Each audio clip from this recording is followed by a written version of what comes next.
Right now on the National Weather Desk, cleanup is underway in Hawaii after devastating storms flood the islands. There are about 8 inches of mud throughout the entire first floor of their home. The heat dome that baked the West is now moving east and will be sticking around for a while. The largest fire in Nebraska state history is still burning, and that could be bad news for farmers. Nebraska is now becoming a wildfire state. A look back at the legacy of the Great Flood of 1913.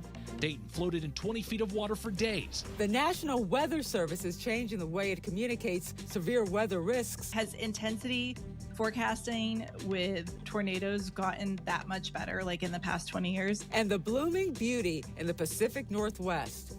From our nation's capital, this is the National Weather Desk. Good morning and welcome to the National Weather Desk. I'm Angela Brown. People across Hawaii are now assessing the widespread destruction historic flooding brought to the islands. Back-to-back Kona storms brought up to 50 inches of rain to the island of Oahu. All that water caused the worst flooding there in 20 years, leaving streets and also homes submerged. Many are covered in thick mud. The governor says damage could total $1 billion. Remarkably, there are no reported injuries or even deaths. Chelsea Davis spoke to one family. Their home was devastated by back-to-back storms. We heard a thunk, and then we thought it was just this basketball net. And then we came over here and found that entire stone wall. So it was from there to there, had just came flat, and the water was flowing. It was all the way up. Donna Pullman describes what happened to her generational family home in Eel Valley. She captured this video of the relentless Wailuku River charging through her property that once belonged to her tutu. The saddest was my son, poor thing, because he pretty much lost everything. Donna says there are about 8 inches of mud throughout the entire first floor of their home, ruining all of her son's belongings. Oh, the kitchen, his bathroom, you know, it's all damaged, as you can see. But at least we've done our best to somewhat mitigate, which is what we're still doing in here, and then we'll start the remodeling after that. Donna says many of their possessions ended up down the road. You're not gonna believe this. The first thing I found, like almost 30 yards into the neighbor's yard, the first thing I found was this still in a picture frame. I know I'm gonna get a little emotional. This is the first photo of my mom and me. This exact picture Red Cross had given to my dad in Vietnam to tell him he had a baby girl. So while the Maui community works together to try to restore the powerful Wailuku River, and the Pullman Ohana works to protect their property from future floods, she's grateful for what they didn't lose.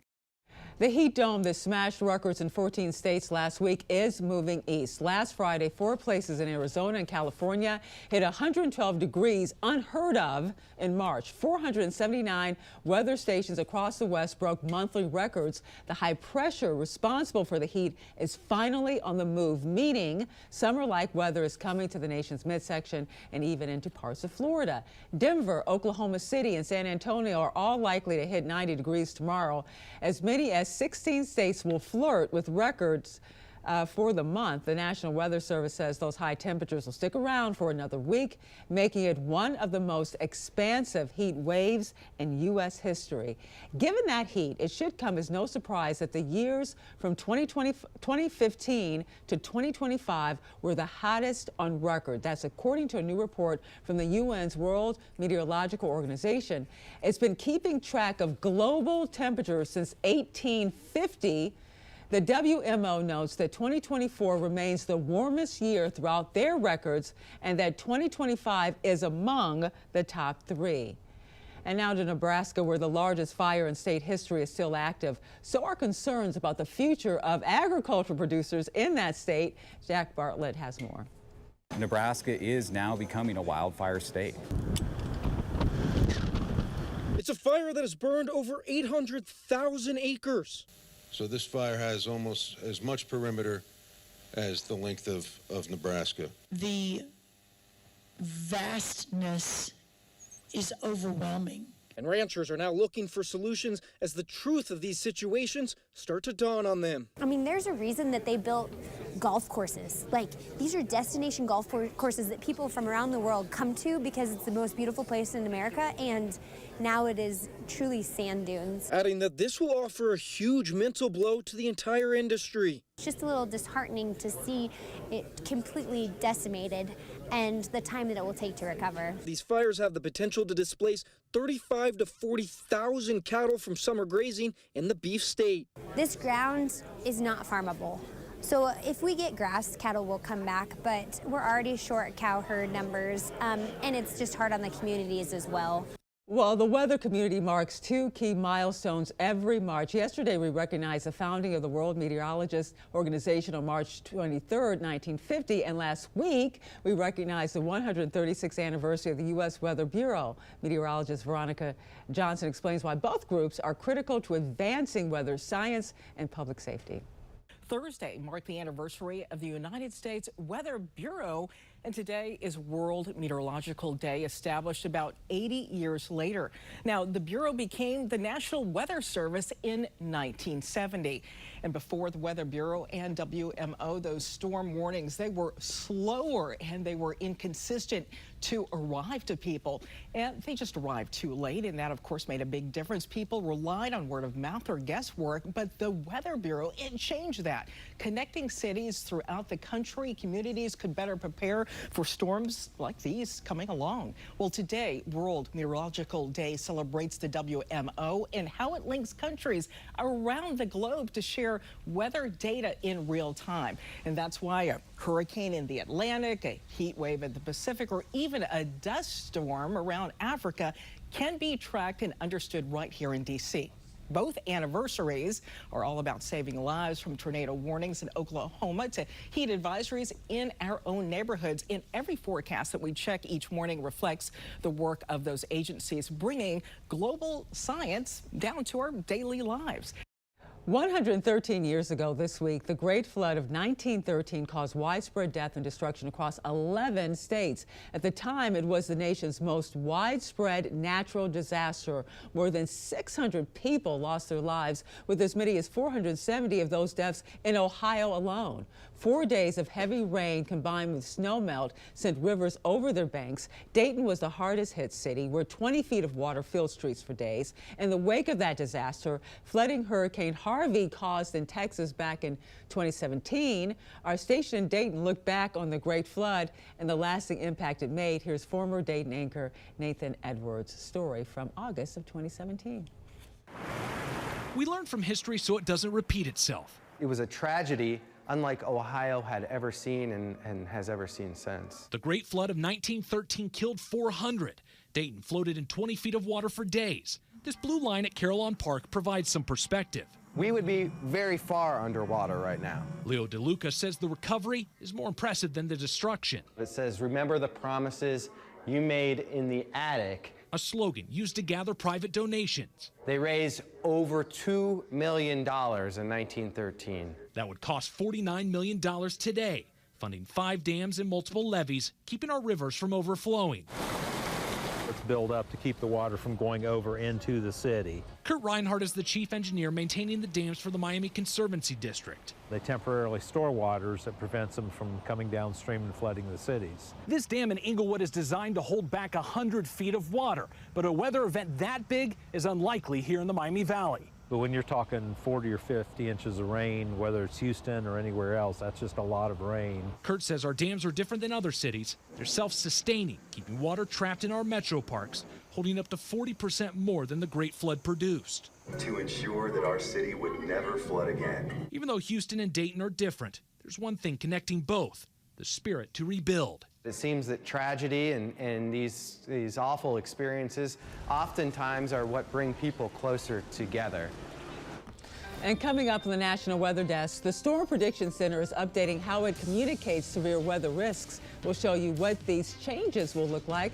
And spring is here, meaning the days are getting longer. We'll look at just how much more sunlight you can expect in the coming days.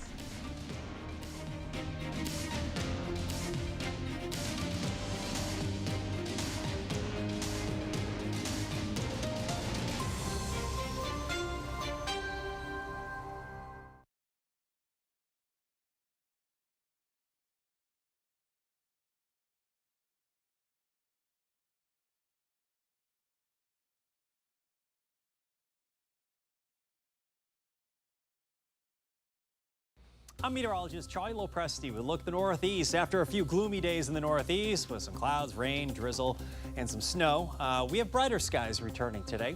Notice a fair amount of sun. This is 7 o'clock in the morning. After temps in the 20s and 30s, afternoon highs should make it into the 40s. This is a very weak front off to our west, and that moves through with very little fanfare during the pre-dawn hours on Wednesday.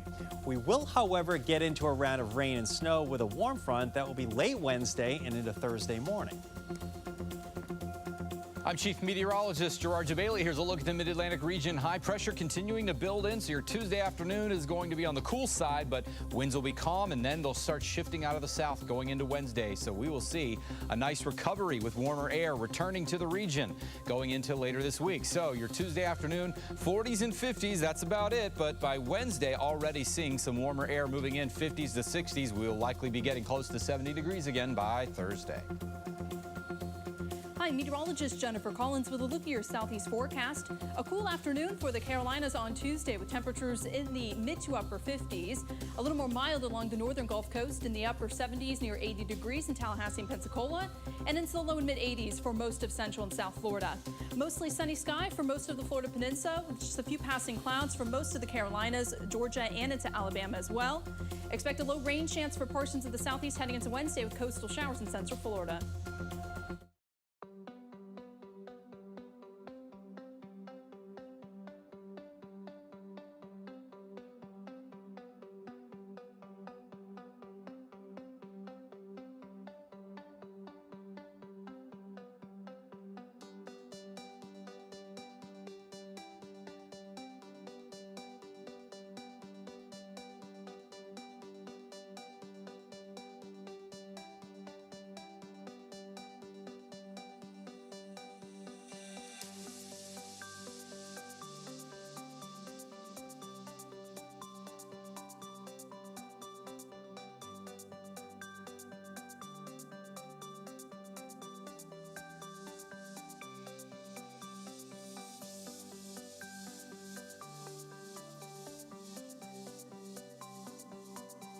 You are watching the National Weather Desk. Well, now that spring is here, we'll start seeing more daylight. Meteorologist Eric Estreva shows us how much we'll see in the coming months. Well, on these first few days of spring, as we have now made it past the spring or vernal equinox, we are going to continue to gain substantial daylight across the United States. March, of course, is when we gain a lot of that daylight back from those shorter days during the winter. But even into April and May, as well as June, we're going to continue to gain some more of that daylight, which means an earlier sunrise and a later sunset. Check out April from the southern states, about 40 minutes to 90 minutes closer to the Canadian border. In May, it becomes about 30 minutes across the south, 70 minutes to the north, between about 40 to 60 minutes in between that. Here in the state of Michigan, it's closer to about 60 minutes. Then in June, the only spots that really gain anything noticeable will be across the north. Of course, the further north that you go, the longer the days get as we get closer to the start of summer in June. But then, as we all know, once we get past summer and head into at least the first day of summer, should I say, and head into July, we are going to start to lose some of that time. But by then, we still have some very long days to enjoy.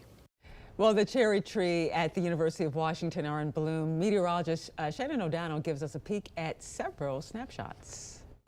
Well, hi there, everybody. It's meteorologist Shannon O'Donnell. Spring has sprung here in western Washington, and one of the first local signs, the arrival of the famous cherry blossoms at the University of Washington. And we have so many beautiful views every year to showcase for you, especially now because a lot of people have the drones to capture these bird's eye views above those famous trees. The location specifically is the Liberal Arts Quadrangle, otherwise known as the Quad, on campus there at the University of Washington. That is located in northeast Seattle. Here's a beautiful picture courtesy of Irwin during a recent rainfall, and the cherry blossoms starting to show up a little bit early because it has been very warm on the West Coast this season.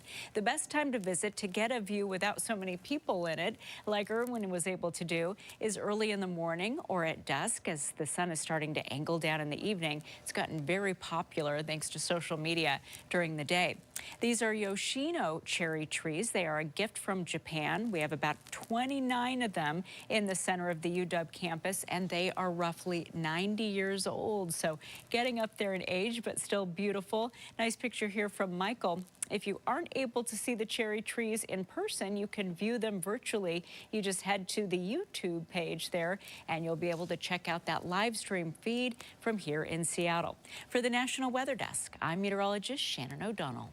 The Storm Prediction Center is updating how it communicates severe weather risks, adding a more focus on storm intensity, not just where storms are possible, but what do these new outlet categories actually mean? Meteorologist Emily Gracie spoke with someone from the SPC to break down the scale. This was a challenge we had in the past, is that an EF2 tornado would be treated the exact same way as an EF5 in our intensity information, because in the past it was 10% or greater coverage of EF2 plus tornadoes. And so those strong tornadoes and violent tornadoes were in that same bin. And so now we've broken it down to where we can have 3 different intensity levels, really 4 if you count that we don't. Below the intensity level 1 is basically we're forecasting mostly weak tornadoes within that environment.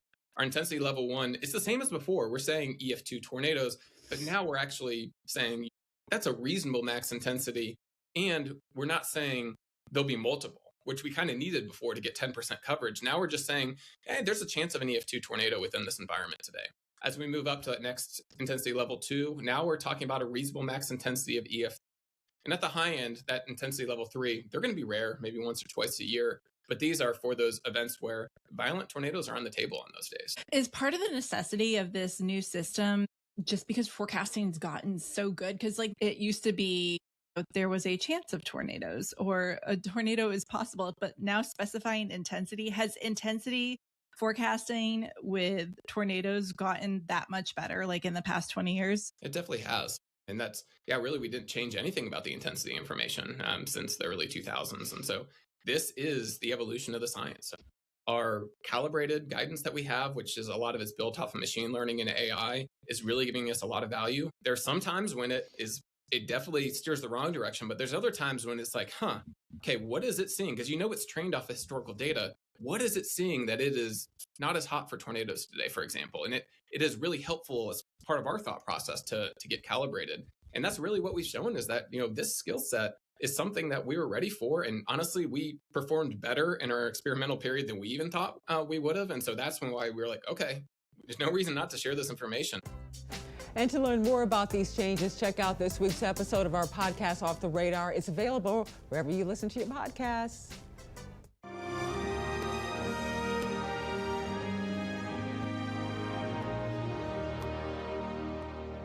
At the ballpark, differences fade, and a shared love of the game steps up to the plate. It's no surprise baseball endures as America's pastime.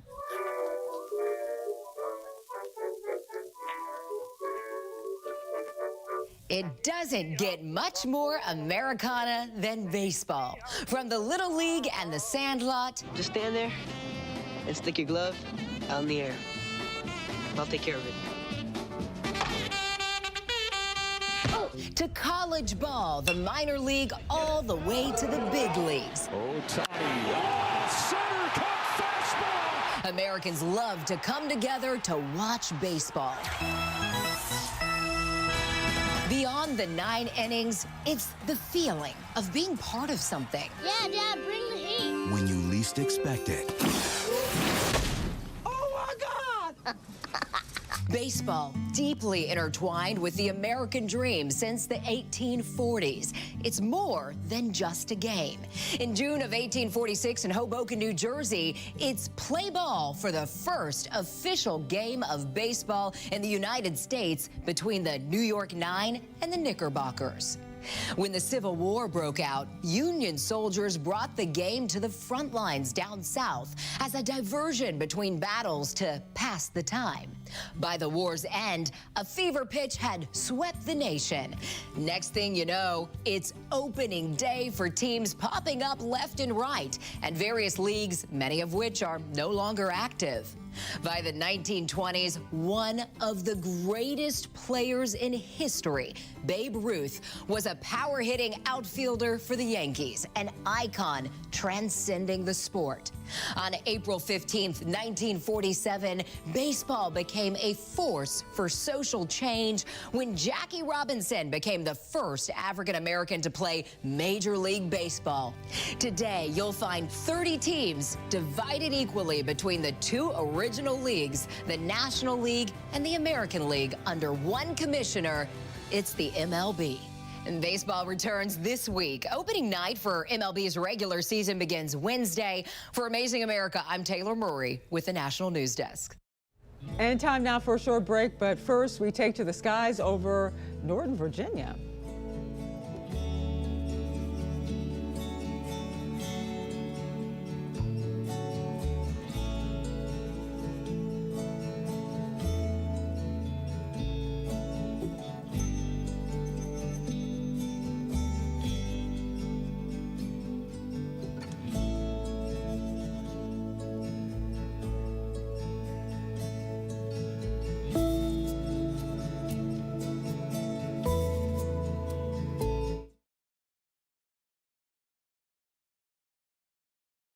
Well, a very good Tuesday morning, everyone. I'm meteorologist Andrew Buckmichael. Temperatures running mild across the Midwest for the day today. 40s, 50s, and a couple of 70s out there across the southern plains. For the day tomorrow, staying dry for most of us and warming up, getting into the 90s there in Lincoln and Wichita. And by the time that we get to Thursday, got the potential for some strong thunderstorms moving their way across the lower Great Lakes and Ohio Valley. Good morning, I'm meteorologist Alex Garcia. Here's a look at your regional weather. We're starting off a little cool this morning. For our friends in Amarillo, at about 45 degrees, warm and humid down along the Texas coast. We have a little bit of a warm front. It's going to be going up northward today. A few clouds early in the morning, maybe a little fog, but other than that, it's going to be a pretty warm day with that high pressure still sitting aloft. I'm meteorologist Alex Garcia, and that's a look at your regional weather. Good Tuesday morning, everybody. I'm meteorologist Stella Sun. A frontal system will bring widespread rain across the Pacific Northwest. Meanwhile, hot and dry conditions are expected through parts of the desert Southwest, with daytime highs later today. 99 degrees in Phoenix, in the middle 90s for Las Vegas. We've got 80s on tap later this afternoon for Salt Lake City and in Denver, with rainy conditions through Portland and in Spokane. Los Angeles will be in the low 70s this afternoon.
You are watching the National Weather Desk. Have you ever heard of the term CAP? It's a weather term and something that happens often this time of year. Meteorologist Teresa Carter explains. The CAP can make or break a severe weather forecast, but what is the CAP? It is a layer of relatively warm air aloft, usually several thousand feet above the ground, which suppresses or delays the development of thunderstorms. The surface of the earth heats up, and there needs to be cooler air above it for the warmer air to rise. If a CAP is in place, the rising air simply cannot climb any higher in the sky, acting like a lid that prevents taller clouds and eventually thunderstorms from developing. Now, if the Earth's surface heats up just enough, a stronger updraft can punch through the CAP, or the CAP itself may weaken. Then explosive thunderstorm development can occur. Look for this in late afternoon, evening, causing sudden, rapid development of thunderstorms. And we love to share your weather content on the air. You can find us on all your favorite social media platforms. Just search the National Weather Desk. We'll be right back.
Thank you so much for joining us. I'm Angela Brown. Make it a great day, and we'll see you right back here tomorrow.